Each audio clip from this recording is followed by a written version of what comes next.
These are the oldest stories, online at oldeststories.net.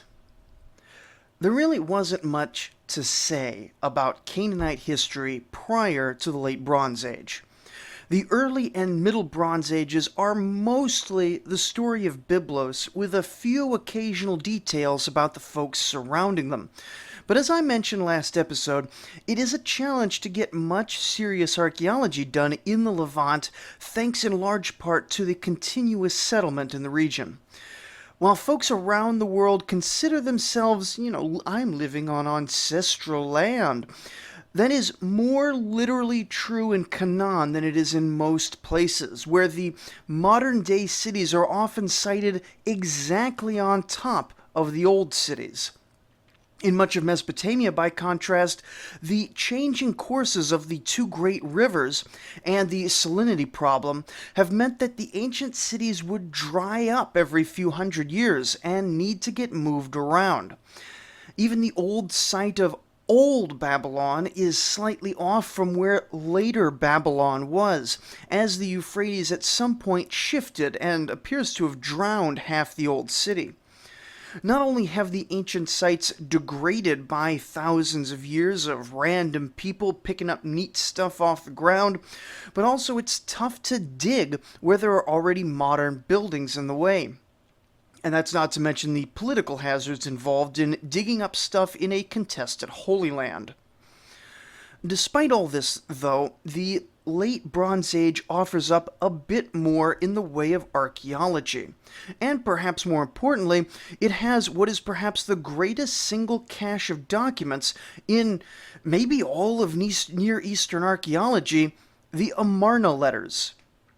Hundreds of letters have survived from the 30-year period when the city of Aten was the Egyptian capital, and a good number of them come from the mayors or vassal kings of Canaan, discussing the various issues of their territories.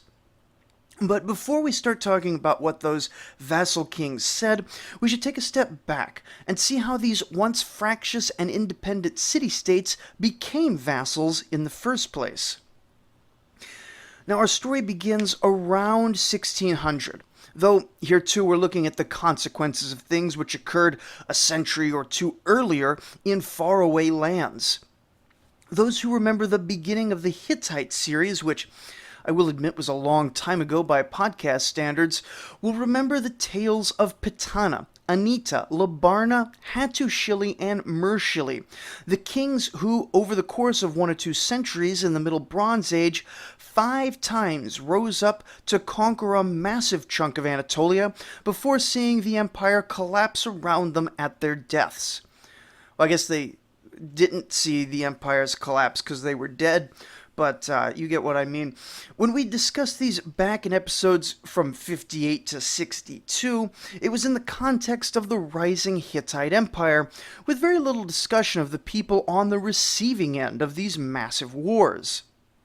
But you will remember from last episode that I mentioned the early part of the Middle Bronze Age saw the expansion of the Hurrians into eastern Anatolia, northern Syria, and places nearby. These early Hittite wars of the later Middle Bronze Age appear to have massively displaced large numbers of Hurrians, and the disruptions following Mershili's death that led to a weakened Hittite state left nowhere safe. Over generations, land was progressively despoiled through plunder and conquest and reconquest, and even though none of the governments involved invoked any anti-Hurrian sentiments, the fact was that quite a lot of fighting occurred on Hurrian lands, and it was Hurrian people who bore the brunt of it. Many of these Hurrians decided at various points in the 1700s and 1600s BCE that they simply had no intention of bearing it anymore, and migrated in dribs and drabs southwards, one family or one village at a time. When they could enter peacefully, they would, though this could have strained local resources in the region and forced a new migration later as famine hit. Where they could not enter peacefully, they fought, and either moved on or took over, in turn causing the losers perhaps to move onwards. The end of the Middle Bronze Age in Canaanite archaeology is marked by a massive amount of destruction. Many sites were burned, and a large amount of the urban population either died or fled to the countryside to live as pastoralists. For a long time, modern scholarship believed that the mass destruction was linked to the Egyptian tribute campaigns of the Middle Kingdom, and those campaigns were characterized by early scholars in the modern era as bloodthirsty, scorched earth campaigns. But while the Egyptian tribute missions certainly saw the destruction of certain rebellious cities, they were mostly met with peaceful offers of submission. And besides, they were a good century or two too early for the greatest concentration of destruction. Those happened closer to the 1800s, whereas most of the destruction happens around the 1600s. Now, while the Middle Bronze Age was a prosperous time for Canaan, it was also a destructive time. And the thing that really tipped the needle was the violent rise of the Hittite Empire and the domino effect of migrations passing southwards, culminating in the massive Hyksos invasion of Egypt itself. Then Canaan, like much of the later Near East around 1600, goes dark. Things are bad for 100 years. What cities remain shrink in size and complexity. What fields are still tilled are unsafe from predation by nomadic groups. Nomadic groups are forced to attack each other in order to survive, and everyone is forced to move constantly, hoping that just over the next horizon is something somehow better. Modern films, like Mad Max, are popular because they tap into a collective human understanding that this is how things start to look when civilization falls apart. But around 1500, things start to get better again. But before we move forward, I need to mention a brand new archaeological claim that's making the rounds right as I write this episode, though it'll probably sort of be old news by the time I get this recorded and posted, and I'm a little busy, but it's how things go. You see, there is an archaeological dig at a place called Tel El Hammam, near the mouth of the Jordan River, which has just released a remarkable finding, claiming that the archaeological site they are investigating was hit by a massive, city-destroying meteor around the year 1650, which they currently propose exploded in mid-air above the city, much like the famous Tunguska blast in the Russian wilderness. More powerful than an atomic bomb, this meteor, according to the team at El Hammam, hit so hard that it destroyed buildings as far away as Jericho and blew the entire contents of the Dead Sea into the air, dropping salt all over the Jordan Valley and rendering it unfarmable for a century or more. Now, these are explosive claims, to say the least, and even more dramatic because someone on the team is claiming that there may be a connection between this blast and the biblical tale of Sodom and Gomorrah. And though I cannot access whatever actual paper or presentation the Tel El Hammam team initially made, from the secondary accounts that I've been able to find, it does seem that the claim is not completely unfounded. They appear to have found incidentals on the ground that match meteor impacts, though I'm far from enough of an expert to fully evaluate their claims. Anyway, for me, the big problem with this claim is that it is wholly unprecedented and radical. Not only do no other archaeological teams in the region think that their sites suffered from anything that might look like a glancing blow from such a massive impact, but also our ancient records, although admittedly scarce, make no mention of what should really probably have been big news all the way from the Nile to the Euphrates. An entire region destroyed for a century in a single instant. A whole lake being blown dozens or hundreds of miles away. These really should have been mentioned somewhere, even if the 1600s were a pretty hard time for folks generally. Thus, I'm quite skeptical of these brand new claims, and it doesn't seem like I'm alone in my skepticism.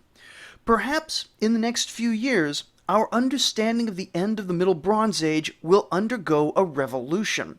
But this is an extraordinary claim that will require extraordinary evidence. In any case, though I favor more broad-based climatological and migratory explanations for the decline, by the year 1500, things in Canaan start to improve once again. Now, improvement in this case takes the form of a massive foreign invasion from the south. After the Dark Age, Egypt is once again powerful, led by the mighty Thutmose I, and largely free of their Hyksos overlords. This is the rise of the Egyptian New Kingdom, probably the most famous of Egyptian historical eras. And once they finish reconquering the Nile Valley, Thutmose can't seem to think what to do with his armies but to keep on conquering. Marching all the way to the Euphrates, any city he finds in his wake becomes a new Egyptian province, and any king who submits to him becomes a mayor, Hazanu in Akkadian, a subject of the Pharaoh. Here is where the region of Canaan really gets defined for later historical discussion, as anything north of the Sinai that's under Egyptian control is most likely the ancient understanding of Canaan. As time goes on, those Egyptian borders shift, and after the fall of the New Kingdom, the idea of exactly which places are and are not part of Canaan gets a bit fuzzy. But by the year 1450 BCE, Egypt controls basically the area of modern-day Israel and Lebanon, plus a bit extra into modern Jordan and Syria. Much of this area has been reorganized compared to how it looked in the Middle Bronze Age, but the general pattern of settlements still holds. The Mitanni, meanwhile, have come in to control most of Syria. It was in the past thought that Egyptian domination was incredibly hard on the land of Canaan. This attitude likely comes from biblical narratives of foreign oppression, but it is increasingly clear that while the tax burden on the cities was remarkably harsh, even harsher than was paid by the Mitanni or Hittite subject states, and paid regularly in terms of tribute and gifts, the region in general prospered greatly from the imposition of Egyptian peace and the restoration and expansion of the international trade system. And as the 18th dynasty wore on, subsequent pharaohs were less and less inclined to spend effort in the region, preferring to focus on the Nile heartlands, leaving the Canaanite mayors more or less free to do their own thing, so long as they paid the tributes and didn't fight among each other too much. This is the general pattern when we reach the Amarna period. Pharaoh Akhenaten was a religious reformer who built a brand new capital city, Akhet-Aten, and lived there for some 20 years or so. Now, while the story of Akhenaten and his new capital is a sprawling and fascinating one, covered in full glorious detail over on Dominic Perry's History of Egypt podcast, from the perspective of the Canaanites, all that really changed was that the letters now needed to be sent to a new place. More importantly, from an archaeological perspective, the collapse of Akhenaten's sun cult following his death led to the newly constructed capital city to be completely abandoned, and all the letters that were no longer relevant just because they were more than a few years old were simply left in the desert, where they sat until modern times. Now, the modern town of Amarna sits near the site of the once glorious capital, and archaeologists have been able to uncover one of the greatest historical treasures of the ancient world. A full city, remarkably preserved from the ravages of time, including these hundreds of letters. We have, in fact, already looked at many of the Amarna letters on the show, since a number of them relate to the great powers of Babylon, Assyria, Mitanni, and the Hittites. But those are actually only a minority of the letters. Most come from the mayors of Canaan and tell many tiny stories. For example, over in Jerusalem, the Canaanite mayor Abdi-Heba has 6 surviving letters. He begins by complaining.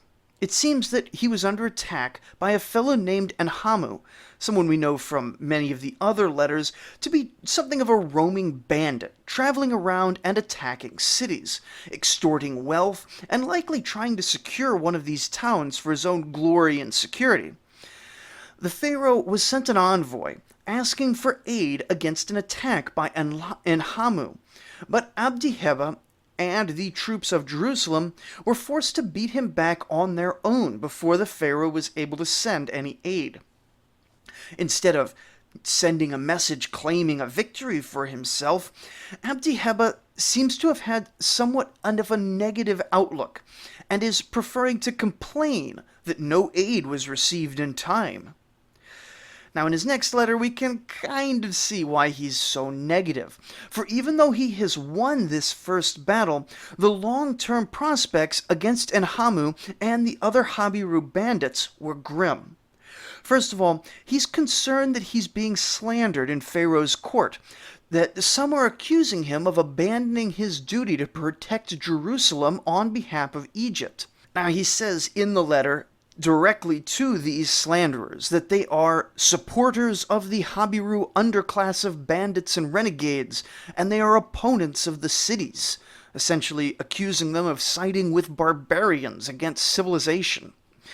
Abdi-Heba goes on to explain that he has all of 30 soldiers, and these men were pulled away either through bribery or intimidation by Enhamu, and now there's no garrison at all left to defend the entire city of Jerusalem. He goes on to explain that not only Enhamu, but another Habiru band led by Ilimik and possibly other Habiru bands have despoiled all the fields around the city, and he's been powerless to prevent it, powerless to defend anything outside the very walls of Jerusalem. He concludes by pleading that all the king's lands are being lost to these Habiru raiders. Abdi-Heba's next letter repeats much of the same claims, adding that it's unfair that other Canaanite cities have received gifts and support from the Pharaoh, but even though Abdi-Heba was hand-picked for the throne by the king of Egypt himself, Jerusalem can't get such support. And then, in the very next line, he mentions the fact that, well, actually, the king did send a garrison of Cushite soldiers to help out. These would have been Nubians from south of Egypt. But it turns out that these soldiers were little more than bandits, having torn down the garrison building that they were housed in, burst out in rebellion, and nearly killed Abdi-Heba himself. Though this last detail is actually mentioned in a postscript meant for the scribes and ministers to hear, not for Pharaoh's ears. Now it's the fourth letter that I would read to you in full. Honestly, the Jerusalem letters are some of the best of the bunch. They're concise, they're not too repetitive, and they really give us a good feel for many of the letters coming not just out of Jerusalem, but all around Canaan. Clearly, all of them are trying to convey helpless desperation alongside a bit of dignity. Now, I say that obviously each city has its own individual circumstances, but the general idea, a lot of them are being attacked by Habiru bandits, by all kinds of various different enemies, and these Jerusalem letters are a good example of that. The fourth letter is much of the same tone as the rest of these, but they tell us a bit more clearly about what's going on. It begins, "Speak to the king, my lord, my sun god. Thus Abdi-Heba, your servant, at the feet of the king my lord. 7 times and 7 times have I fallen in bowing." And you may recall right away that this is not how the great powers were introducing their letters when we looked at the Amarna letters from Babylon and the Hittites. In the great power letters, it was all about brotherhood, equality, and well-wishing. Here, it's about abject submission, and even has a line recognizing perhaps the religious agenda of Akhenaten. Look, the king, my lord, has placed his name at the coming forth of the sun and at the going in of the sun. It's a bit of pious flattery. How well did the Canaanite kings actually understand Akhenaten's new faith? I mean, how well did anyone, even those closest to Akhenaten? It's far from clear, but no doubt this was meant to impress with Abdi-Heba's sincerity for following even what may have been the unpopular parts of the Pharaoh's reform program. Look, he says, it is wretched what they've done to me. Look, as for me, I am not a ruler by nature, merely a soldier of the king, my lord. I was a companion of the king, by which he likely means that he was part of the inner circle of Pharaonic troops at some point. And I am a bringer of tribute to the king. It wasn't my father or mother, but instead the strong arm of the king that has placed me on the throne. Recently, the Egyptian official Adaya came to me, and I handed over to him 10 slaves. Also, Shuta, the commissioner of the king, arrived, and I gave him 21 slave girls and 80 prisoners as a gift for the king, my lord. And so thereby, having established both his gratitude for receiving the throne from the king and his intention to continue paying tribute and gifts to Egypt, he's ready to get into the heart of the matter. May the king take counsel concerning his land. The land of the king is lost, all of it. I am trapped. There is open hostility against me. From the mountains of Seir to the city of Gath Carmel, all the rulers of your cities are at peace, but there is war against me. I have become like a Habiru, an outcast, and I cannot bear the gaze of the eyes of the king, my lord, because of all the hostility against me. I am like a ship in the midst of the sea. The strong arm of the king takes the distant lands of Nahrima and Cush, but now the Habiru men are here, taking the cities of the king.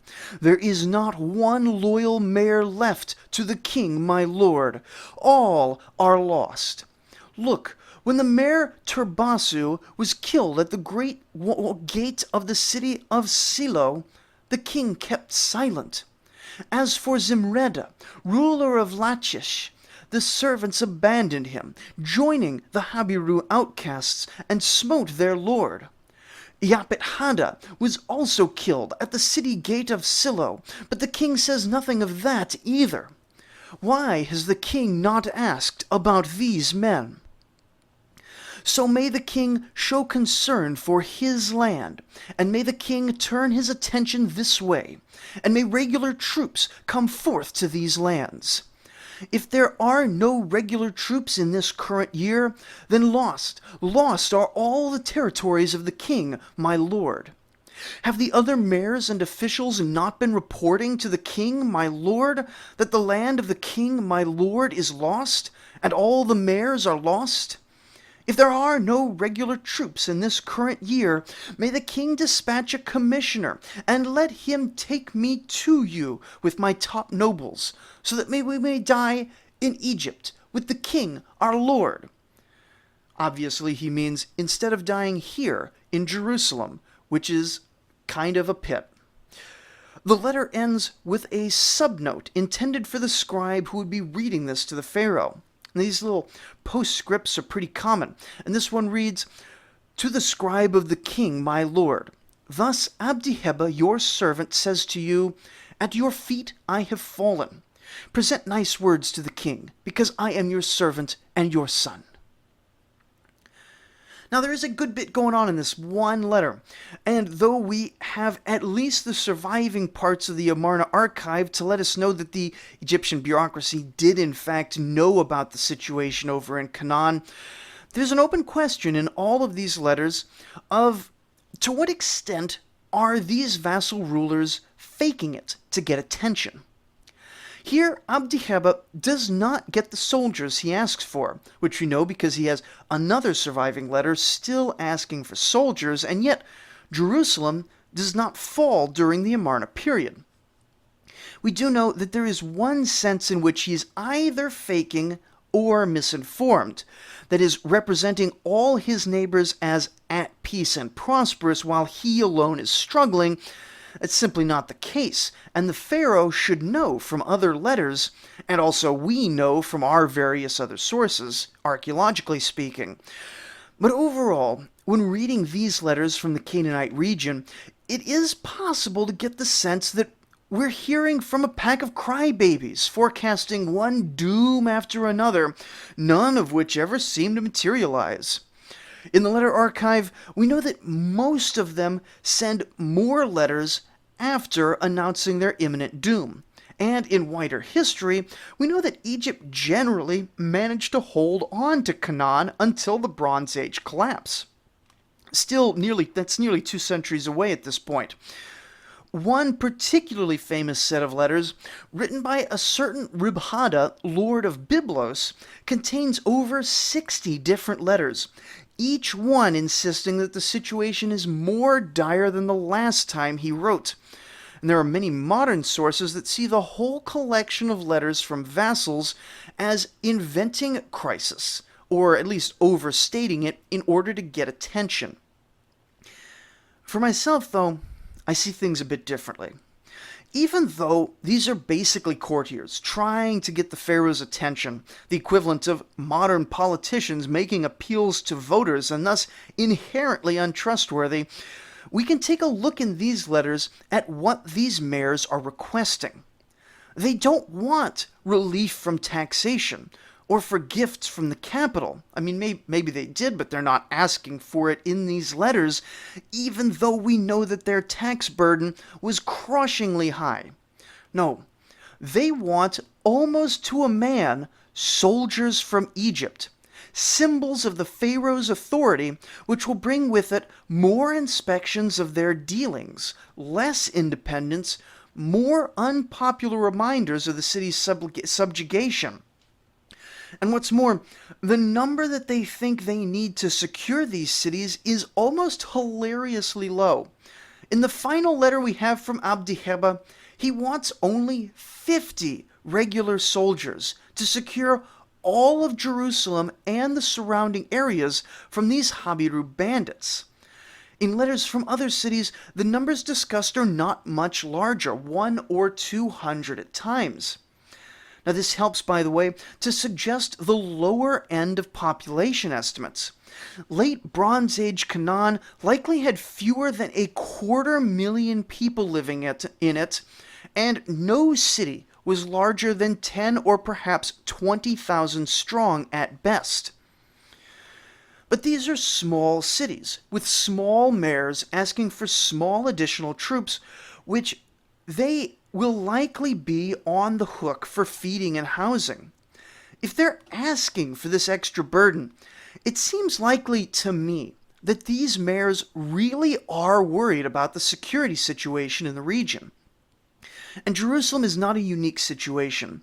Though he seems less panicked about it, Mayor Bir Yezawa of Damascus discusses in all but one of his 5 letters the various military conflicts he's dealing with, and asks for another 200 soldiers to reinforce him. A fellow named Zitri Jara, whose city is unknown, writes very brief notes and still has time to discuss the need for more troops, as does the mayor of Acre. Over in Megiddo, the mayor has the same line as Abdi-Heba, claiming that everyone else is at peace while he alone suffers from war, as if he either is under such attack that he knows nothing about the state of the other cities, or perhaps he believes that the Habiru raids to be somewhat more severe in his region. And of course, the most famous Chicken Little of the whole group is Rib-Adi of Byblos, who writes obsessively every time his Amorite enemy Abdi-Ashurta makes any move at all. His saga, after being ignored basically his whole career by Pharaoh, ends with all his forecasts of doom proving correct, and his city being taken by the kingdom of Amaru. But ultimately, the Pharaoh seemed not to care at all about the bloody warfare engulfing his territory of Canaan. This may seem odd at first, and it's one of the reasons some modern scholars discount the warnings of the Canaanite mayors. But looking a bit more closely, it seems that the Pharaoh didn't care if they killed each other, so long as whoever won the wars remained loyal and paid tributes to Egypt. The governors, meanwhile, cared very much about who killed who, and they lived to see the devastation that these tiny wars brought to their tiny cities all throughout Canaan. By certain economic measures, the Late Bronze Age was a disaster for the Canaanites. Taxes were crushing, and warfare was constant, leading to a population that never really recovered from the damage done in the Middle Bronze Age. And if we go by the lower population estimates, then this period is the lowest that the Levantine region ever gets until the worst part of the Turkish period in 1800 CE. But by other economic measures, trade was flourishing, and wealth was overflowing in the cities. Now, I'm no Marxist historian, but this definitely looks like a time where the rich get richer and the poor get poorer. That is, except for the rich who get defeated in the wars, they just get dead. Honestly, to survey the entire Amarna period, or even to read a good chunk of the letters, would probably be interesting, at least to me. But the oldest stories is probably going to move on forward with just this.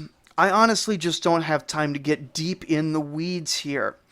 What I can do is recommend the fantastic Dominic Perry's History of Egypt podcast, particularly episodes 122, 123, and 124, where he does an excellent job of telling specifically about the rise of Abdi-Hesherta's Amorite kingdom as told through the Amarna letters. As the Late Bronze Age wanes, the transition between prosperity and collapse is probably larger and more jarring for Canaan than anywhere else. It's they who enjoyed the most fruits from the Hittite-Egyptian peace treaty in the final century, but also they who got hit the hardest from the invading sea peoples, being situated both between the actual sea people and the new rising desert enemies, the Cetaeans, Habiru, and Ahlamu. And probably the best place historically to look at the Bronze Age collapse in Canaan is the place I wanted to talk about at the very beginning of these two episodes, but haven't really gotten around to it. You see, I mentioned before that Canaanite archaeology is particularly difficult because all the great cities of the Bronze Age are still the sites of modern-day cities, and thus hard to really dig into. There is, however, a single notable exception on the coast of modern-day Syria, the ruins of the city of Ugarit.